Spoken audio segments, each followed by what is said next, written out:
દિવાળીપુરા સ્થિત કલેક્ટર કચેરીને બોમ્બથી ઉડાવી દેવાની ધમકીભર્યો ઈમેલ મળતા તંત્ર દોડતું થયું હતું. ભૂતકાળમાં પણ વડોદરા શહેરની અંદર શાળા, કોલેજ સહિતની ઇમારતોને બોમ્બથી ઉડાવી દેવાના ધમકીભર્યા ઈમેલ મળી ચૂક્યા છે, જેને લઈને પોલીસે કાર્યવાહી પણ કરી હતી. દરમિયાન વડોદરા કલેક્ટર કચેરીને બોમ્બથી ઉડાવી દેવાની ધમકીભર્યો મેલ મળ્યો છે. ઈમેલના લખાણમાં 1 વાગ્યા સુધીમાં કચેરી ખાલી કરાવી દેજો, નહીં તો બોમ્બથી ઉડાવી દઈશું. આ ધમકીને લઈ Akota police, SOG, Vadodara crime branch તેમજ બોમ્બ સ્ક્વોડ અને ડોગ સ્ક્વોડની ટીમો તાત્કાલિક સ્થળ ઉપર આવી પહોંચી હતી અને કલેક્ટર કચેરીના વિવિધ વિભાગો પરિસરમાં કડક તપાસ કરી હતી.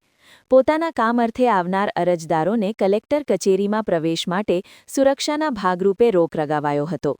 અંગે ડીસીપી મંજિતા વણજારાએ જણાવ્યું હતું કે મેલ મળતા પોલીસની તમામ ટીમો કલેક્ટર કચેરીએ આવી પહોંચી હતી. કચેરીની અંદર બહાર ચેકિંગ હાથ ધરવામાં આવ્યું હતું. જો કે તપાસ દરમિયાન કોઈ શંકાસ્પદ વસ્તુ મળી આવી નથી.